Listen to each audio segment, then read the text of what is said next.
जय हिंद दोस्तों। ITP treatment के लिए अब जो हिंदी के हम आपको टॉपिक वाइज टॉपिक पढ़ा रहे हैं, तो आज आपका जो टॉपिक रहेगा वो रहेगा वर्णमाला से। ठीक है, तो वर्णमाला पहले मैं इस चार्ट में आपको समझा देता हूँ, उसके बाद आपके सारे प्रैक्टिस क्वेश्चन कराऊंगा वर्णमाला पे, जो भी क्वेश्चन बनेंगे।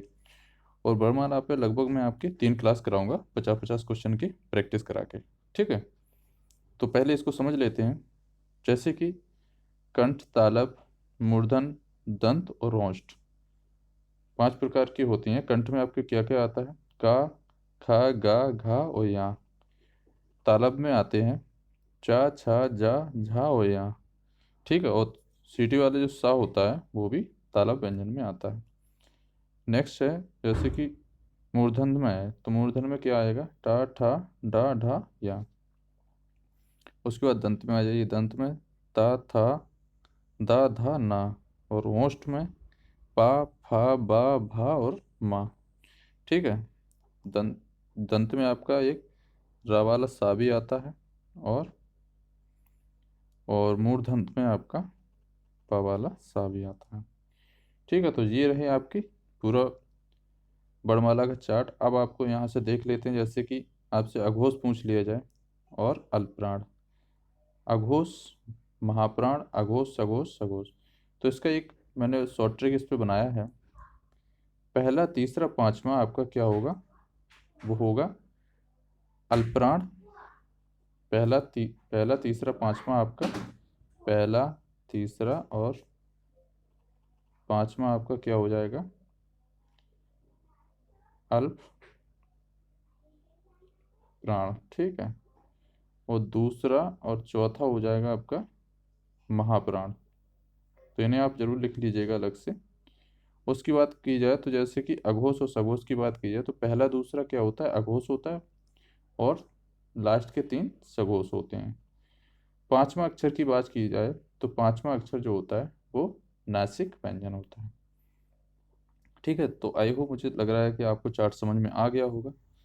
और जो चीज़ दिक्कत आएगी वो मैं आपको जैसे ही आपकी प्रैक्टिस कराएंगे वर्णमाला में, तो उसके हिसाब से मैं आपको बताता रहूँगा कि ये कहाँ पर और क्या चीज़ इसमें यूज हुई है।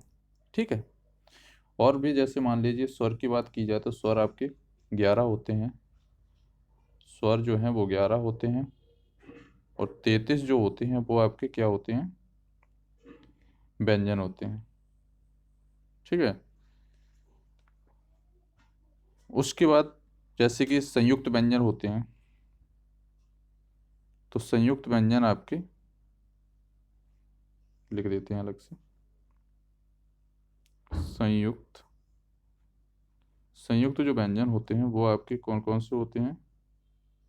छत्र होता है, त्रिक, ज्ञा और स्रा जो हैं वो आपके संयुक्त व्यंजन होते हैं। ठीक है, इन्हें आप लिखते जाइएगा। और जैसे कि ऊष्म व्यंजन की बात की जाए, तो ऊष्म व्यंजन में आपका सा आता है, और प वाला सा आता है, रा वाला सा आता है, और हा जो है, ये सब आपके ऊष्म व्यंजन में आते हैं। ठीक है, इन्हें भी आप लिख लीजिए। और उसकी बात की जाए तो अंतस्थ व्यंजन, ये बहुत ही मोस्ट इम्पोर्टेंट है, क्योंकि ये पूछ लिए जाते हैं आपको कि अंतस्थ व्यंजन कौन से हैं। तो अंतस्थ व्यंजन की बात की जाए तो या, रा और ला, वाह, ये आपके अंतस्थ व्यंजन है। ठीक है, तो चलिए अब हम आपको प्रैक्टिस सेट पे ले जाते हैं और प्रैक्टिस कराते हैं। प्रैक्टिस क्वेश्चन के साथ साथ मैं आपको वहाँ पे बताता भी रहूँगा और सारी चीज़ें समझाता रहूँगा। ठीक है, चलिए शुरू करते हैं। अब आपको जो हिंदी जब हम पढ़ा रहे हैं ना, ये आप ये समझ लीजिए आपकी आईटीबीपी ट्रीटमेंट में तो मान लीजिए बहुत ही उपयोगी है ही, लेकिन आपकी अदर भी कोई भी एग्जाम होगा उसमें भी आपकी बहुत ही उपयोगी क्वेश्चन मान लीजिए हैं ये। आपका जीडी के जैसे मान लीजिए अभी एसएससी जीडी में भी आ रही है और सीआरपीएफ ट्रीटमेंट में भी, तो सभी के लिए हिंदी जो है वो सेम ही होती है। तो उसके लिए बहुत ही मोस्ट इम्पोर्टेंट क्वेश्चन है ये। तो प्लीज़ ज़्यादा से ज़्यादा दोस्तों में शेयर करिए इस वीडियो को। और इसकी मैं 3 क्लास लाऊंगा। ठीक है, 3 क्लास में लगभग आपकी 150 क्वेश्चन मैं तैयार करूंगा आपकी बड़माला से ही। ठीक है, और हर चैप्टर से मैं आपके 2 से 3 क्लास लूँगा, और लगभग 1 महीने में 30 दिन में आपका पूरे हिंदी की क्लास करा दूंगा, ठीक है। और आपको इसकी पूरी PDF भी दूंगा ताकि आप लोगों को कोई प्रॉब्लम ना हो। तो चलिए शुरू करते हैं क्वेश्चन, टाइम ज़्यादा ना लेते हुए, और वीडियो को पूरा देखिएगा। इसमें जो आपके हैं बहुत ही लेटेस्ट क्वेश्चन है, आप देख सकते हो यहाँ पे 2019 के तक आपको क्वेश्चन दे रहे हैं, ठीक है। तो जब आपके लिए इतनी मेहनत कर रहे हैं तो एक लाइक और ज़्यादा से ज़्यादा वीडियो को शेयर तो कर सकते हैं आप लोग, कहते नहीं कर सकते आप लोग, इतना तो उम्मीद है कि आप लोग ज़रूर इस वीडियो को ज़्यादा से ज़्यादा शेयर करोगे और हिंदी क्लास को और अच्छा बनाओगे। तो चलिए शुरू करते हैं। पहला क्वेश्चन है, अनुस अनुस्वर किसका कार्य करता है। तो अनुस्वर की बात कर रहे हैं, तो हमने आपको पहले बताया था कि अनुस्वर जो होता है वो 5वां अक्षर होता है। 5वां अक्षर को आपको पता ही होगा, जैसे कि यहाँ है और अड़ा ये है, और ना भी आता आपका, ठीक है, अनुस्वर में, और माँ भी आता है। जो 5वें अक्षर जो होते हैं वो आपके अनुस्वर में जोड़े जाते हैं। तो इसका राइट आंसर हो जाएगा आपका सी हो जाएगा। नेक्स्ट क्वेश्चन है, निम्नलिखित में से पार्श्विक ध्वनि कौन सी है। तो पार्श्विक ध्वनि आपको बता दें, पार्श्विक जो ध्वनि होती है वो आपकी रा होती है, ठीक है। रा आपकी पार्श्विक ध्वनि होती है। चलिए नेक्स्ट क्वेश्चन देखते हैं। नेक्स्ट क्वेश्चन दिया है, निम्नलिखित में से कौन सा स्वर कंठ है। कंठ तालब है, कंठ तालब की बात कर रहा है, तो इसका जो राइट आंसर हो जाएगा वो हो जाएगा डी। ए जो है वो कंठ तालब दोनों से मिलके बोली जाती है। नेक्स्ट क्वेश्चन देखते हैं। चौथा क्वेश्चन है, निम्नलिखित में से कौन सा संयुक्त स्वर नहीं है। संयुक्त स्वर की बात कर रहे हैं, संयुक्त स्वर नहीं है, तो आपका सी जो है ऊ है जो है वो ओनली स्वर है, ये बाकी सब संयुक्त स्वर हैं, ठीक है। तो इसका राइट आंसर सी हो जाएगा। नेक्स्ट क्वेश्चन, निम्नलिखित में से कौन सा अंतस्थ व्यंजन है। देखो मैंने आपको बताया ना, अंतस्थ व्यंजन से ज़्यादा क्वेश्चन बनते हैं, 2019 में पूछा भी गया है। तो अंतस्थ व्यंजन की बात कर रहा है, तो अंतस्थ व्यंजन है इसमें। तो हमने क्या क्या बताया था आपको, 11 अलावा जो आपके क्या है अंतस्थ व्यंजन, तो आपका इसका राइट आंसर ये हो जाएगा, ला जो है वो अंतस्थ व्यंजन है। नेक्स्ट क्वेश्चन देखते हैं, निम्नलिखित में से कौन सा वर्ण दंत नहीं है। अब दंत की बात कर रहा है, तो अब आप देख लीजिए दंत में कौन कौन से होते हैं। दंत में जो होते हैं ता, था, दा, धा और ना जो होते हैं वो दंत में होते हैं। तो आपका दंत में कौन सा नहीं आ रहा है, तो 6 का जो डी होगा वो आपका नहीं होगा। तो इसका राइट आंसर डी हो जाएगा, या जो है वो दंत में नहीं है। आप बोलकर भी देख सकते हैं तो उसमें भी समझ में आ जाएगा। चलिए नेक्स्ट क्वेश्चन देखते हैं, भाषा की सार्थक लघुत्तम इकाई किसे माना जाता है। तो इसका जो राइट आंसर बनेगा वो बनेगा वी। भाषा की सार्थक लघुत्तम इकाई माना जाता है वर्ण को। नेक्स्ट क्वेश्चन है, वर्णमाला में स्पर्श व्यंजनों की संख्या कितनी है। वर्णमाला में जो स्पर्श की बात कर रहा है, तो इसमें स्पर्श जो व्यंजन है वो आपके 25 हैं, ठीक है। वर्णमाला में स्पर्श व्यंजनों की संख्या आपकी 25 मानी गई है, तो इसका राइट आंसर ये हो जाएगा। नेक्स्ट क्वेश्चन है, इनमें से कौन सी देवनागरी लिपि की वर्ण ध्वनि नहीं है। ठीक है, देवनागरी लिपि में कौन सी वर्ण ध्वनि नहीं है, तो ग्रीवा जो ध्वनि है वो देवनागरी में नहीं है। तो यही आपसे पूछा गया, तो राइट आंसर ये हो जाएगा। नेक्स्ट क्वेश्चन है, किस स्वर के उच्चारण में दीर्घ स्वर से अधिक समय लगता है। तो इसका जो राइट आंसर बन जाएगा वो डी हो जाएगा, लुप्त स्वर में दीर्घ स्वर से भी अधिक समय लगता है। तो राइट आंसर डी हो जाएगा। 11वां है, स्वर ए आई का उच्चारण स्थान कौन सा है। तो 11 का जो राइट आंसर हो जाएगा वो कंठ तालब जो है वो ए आई का उच्चारण स्थान है। नेक्स्ट क्वेश्चन है, टा वर्ग उच्चारण की दृष्टि से किस प्रकार की ध्वनि है। तो टा मैंने जब आपको बताया है कि टा जो है वो मूर्धन में है। मूर्धन में कौन कौन से आते हैं, टा, ठा, डा, ढा और या। तो यहाँ आता है, तो इसका राइट आंसर हो जाएगा, सॉरी इसका राइट आंसर सी हो जाएगा, मूर्धन ध्वनि। नेक्स्ट क्वेश्चन है, निम्नलिखित में ऐसे कौन सा वर्ड दीर्घ ध्वनि है। तो दीर्घ स्वर कौन सा है, तो 13 का जो राइट आंसर हो जाएगा वो ये हो जाएगा, आ जो है वो दीर्घ स्वर है। नेक्स्ट क्वेश्चन है, निम्नलिखित में ऐसे कौन सी सघोष महाप्राण ध्वनि है। तो मैंने आपको बताया था सघोष और महाप्राण ध्वनि की बात कर रहा है। तो यहाँ में हमने महाप्राण कौन कौन से बताए थे, दूसरा और चौथा महाप्राण होता है, ठीक है। और सघोष भी बोला है, तो जैसे कि इसमें आप खा जो है वो आपका महाप्राण हो जाएगा, ठीक है। तो राइट आंसर ए हो जाएगा। नेक्स्ट क्वेश्चन है, पा ध्वनि का उच्चारण स्थान है, तो इसका राइट आंसर क्या हो जाएगा, बी हो जाएगा। ओष्ठ जो है वो पा ध्वनि का उच्चारण स्थान है। निम्नलिखित में से अर्धस्वर कौन सा है, तो अर्धस्वर की बात कर रहा है, तो इसका जो राइट आंसर होगा वो हो जाएगा ए, या जो है वो अर्धस्वर है। निम्नलिखित में से अर्धस्वर कौन सा है, तो फिर इसमें पूछा है अर्धस्वर कौन सा है, तो इसका फिर राइट आंसर वही हो जाएगा। सेम रिपीट हो गया क्वेश्चन, तो इसका राइट आंसर यह हो जाएगा। नेक्स्ट क्वेश्चन दिया है, हिंदी वर्णमाला में अंग आहा क्या है, तो इसका राइट आंसर क्या हो जाएगा, ये होगी अयोग बाय, तो राइट आंसर सी हो जाएगा। चलिए नेक्स्ट क्वेश्चन है, कंठोष्ठ ध्वनिया का उदाहरण है। कंठोष्ठ ध्वनिया की बात कर रहा है, तो ओ जो है वो कंठोष्ठ ध्वनि है, ठीक है। राइट आंसर ये हो जाएगा। नेक्स्ट क्वेश्चन दिया है, निम्न में से कौन सी ध्वनि महाप्राण ध्वनि नहीं है, महाप्राण नहीं है, ठीक है। तो महाप्राण की बात कर रहा है, तो दूसरा चौथा जो होता है वो महाप्राण होता है, तो इसमें कौन सी नहीं है, तो 20 का जो राइट आंसर हो जाएगा वो झा जो है वो महाप्राण ध्वनि नहीं है, ठीक है। राइट आंसर डी हो जाएगा। नेक्स्ट क्वेश्चन दिया है, प्रश्न के आधार पर ला किस प्रकार की ध्वनि है, तो ला जो है वो आपके क्या हो जाएगा, ये हो जाएगा पार्श्विक ध्वनि है। और रा जो होता है वो लुठित होता है, ठीक है। नेक्स्ट क्वेश्चन है, इनमें से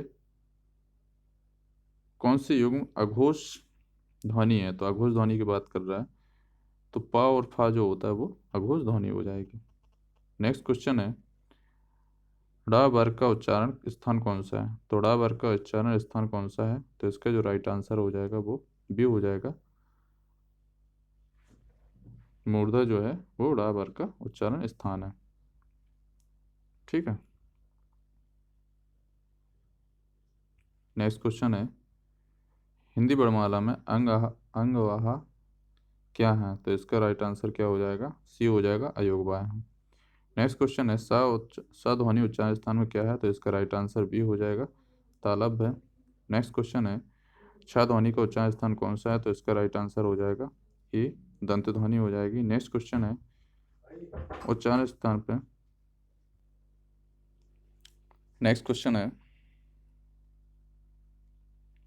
उच्चारण स्थान की दृष्टि से यह क्या है, तो ये आप लोगों को पता होना चाहिए। इसका जो राइट आंसर हो जाएगा वो हो जाएगा सी, तलब।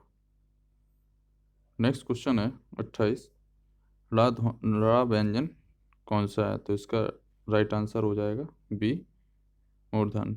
नेक्स्ट क्वेश्चन है, आ स्वर है, तो इसका राइट आंसर क्या हो जाएगा, बी, वृत्त। नेक्स्ट क्वेश्चन देखते हैं। नेक्स्ट क्वेश्चन दिया है, जिन ध्वनि चिन्हों द्वारा मनुष्य परस्पर विचार विनिमय करता है उनको स्पष्ट रूप से भाषा कहते हैं। भाषा की यह परिभाषा कहलाता है किसकी है, तो इसका राइट आंसर हो जाएगा सी, डॉक्टर बाबूराम सक्सेना की। नेक्स्ट क्वेश्चन है, डॉक्टर राघव प्रकाश सर के अनुसार हिंदी व्यंजनों को कितने वर्गों में रखा गया है, तो इसका राइट आंसर हो जाएगा ए, 2 वर्गों में। नेक्स्ट क्वेश्चन है, स्वर ध्वनि कितने प्रकार की होती हैं, तो इसका राइट आंसर हो जाएगा डी, उपरोक्त तीनों, लुप्त, दीर्घ और हास्य, ये तीनों स्वर ध्वनि होती हैं। नेक्स्ट क्वेश्चन है, अयोग्य कहा जाता है, तो इसका राइट आंसर क्या हो जाएगा, ये हो जाएगा विसर्ग को अयोग्य कहा जाता है। नेक्स्ट क्वेश्चन है, किसी किस तिथि को हिंदी को राजभाषा बनाने का निर्णय लिया गया था, तो इसका राइट आंसर हो जाएगा सी, 14 सितंबर 1949 को।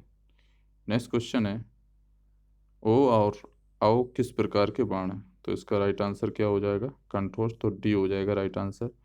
नेक्स्ट क्वेश्चन है, इनमें से कौन सी ध्वनि अंतस्थ नहीं है, तो अंतस्थ नहीं है तो कौन सा नहीं है आपका बी, आपका वाह जो है वो नहीं है। वाह आपका है, रा भी है और ला भी है, और या और होता है तो अंतस्थ ध्वनि होती हैं। तो वाह जो है नहीं है। द ध्वनि उच्चारण स्थान का आधार कौन सा है? तो दा की पूछ रहा है, तो इसका राइट आंसर हो जाएगा बी, दंत ध्वनि है। नेक्स्ट क्वेश्चन है, इनमें से कौन सा वर्ण स्पर्श ध्वनि स्पर्श व्यंजन नहीं है? स्पर्श व्यंजन की बात कर रहे हैं तो 38 का राइट आंसर बी हो जाएगा, चा जो है वो स्पर्श व्यंजन नहीं है। नेक्स्ट क्वेश्चन है, इनमें से कौन सा व्यंजन अल्पप्राण है? अल्पप्राण की बात कर रहा है तो इसका राइट आंसर हो जाएगा, चा जो है वो अल्पप्राण है। नेक्स्ट क्वेश्चन है, ईश्वर के उच्चारण में जीभ का कौन सा भाग आवश्यक है? तो ई के लिए कौन सा है? तो अग्रभाग आपका आवश्यक है, तो राइट आंसर ये हो जाएगा। नेक्स्ट क्वेश्चन दिया है, इनमें से कौन सा पश्च स्वर है? तो पश्च स्वर की बात कर रहा है तो आ जो है वो पश्च स्वर आता है। नेक्स्ट क्वेश्चन है, प ध्वनि का उच्चारण स्थान कौन सा है? तो इसका राइट आंसर हो जाएगा डी, ओष्ठ जो है वो प ध्वनि का उच्चारण स्थान है।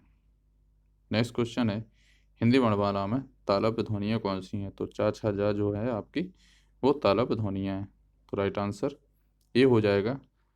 और जो ता था दा जो है वो आपकी कौन सी हो जाएंगी? तो ये हो जाएंगी दंत ध्वनि हो जाएंगी। और पा फा बा भा आपकी कौन सी हो जाएंगी? होस्ट हो जाएंगी। और टा ठा डा डा आपका कौन सा हो जाएंगी? ये मूर्धन्त हो जाएंगी। ठीक है। नेक्स्ट क्वेश्चन है, कौन सी ध्वनि अल्पप्राण है? तो अल्पप्राण की बात कर रहा है तो पहला तीसरा पांचवा जो होता है वो अल्पप्राण होता है, तो 44 का राइट आंसर हो जाएगा डी, ता जो है अल्पप्राण है। नेक्स्ट क्वेश्चन है, हिंदी के स्पर्श घोष महाप्राण दंत व्यंजन ध्वनि कौन सी है? तो 45 का राइट आंसर सी हो जाएगा, था जो है वो ये सभी प्रकार की व्यंजन ध्वनि है। नेक्स्ट क्वेश्चन है, हिंदी की व ध्वनि है, तो इसका राइट आंसर बी हो जाएगा, होस्ट जो है वो प ध्वनि है। नेक्स्ट क्वेश्चन है, निम्नलिखित में से कौन सा दंत ध्वनि है? तो इसका राइट आंसर हो जाएगा सी, ता जो है वो दंत ध्वनि है। नेक्स्ट क्वेश्चन है, पुरानी हिंदी ग्रंथ के लेखक कौन से हैं? तो 48 का राइट आंसर हो जाएगा ये, चंद्रधर शर्मा गुलेरी पुरानी हिंदी के ग्रंथ लेखक हैं। नेक्स्ट क्वेश्चन है, हिंदी की औष्टम व्यंजन ध्वनि है, तो इसका राइट आंसर क्या हो जाएगा? सी, भा जो है हिंदी के औष्टम व्यंजन ध्वनि है। नेक्स्ट क्वेश्चन है, उच्चारण की दृष्टि से वा ध्वनि है, तो वा ध्वनि कौन सा है? तो 50 का राइट आंसर हो जाएगा, दंतोष्ठ जो है वो वा ध्वनि है। सो दोस्तों, अगर कोई क्वेश्चन का आंसर अगर गलत हो तो आप लोग कमेंट में बता सकते हो, उसको सुधार करेंगे, क्योंकि नई नई मैंने कहीं से बुक मंगाई है इसको, तो इस हिसाब से कुछ गलत भी क्वेश्चन हो सकते हैं, लेकिन पहली बात तो सुधार करेंगे, और जो चीज़ अगर गलत बोल भी गए हों तो उसको आप बता सकते हैं, उसको सुधार के लिए हम ज़रूर कल बता देंगे। ठीक है। तो दोस्तों, ये थे आपके 50 क्वेश्चन। आपके इसमें पूरे हम 150 क्वेश्चन कराएंगे, ठीक है, वर्णमाला से, ताकि आपके कोई भी वर्णमाला से क्वेश्चन ना छूटे। और आपके जो क्वेश्चन है वो लेटेस्ट ही क्वेश्चन है, तो आपको टेंशन लेने की ज़रूरत नहीं है। हिंदी में आपका एक भी क्वेश्चन नहीं रोकेगा, ये मेरी गारंटी है। ठीक है दोस्तों, तो जय हिंद।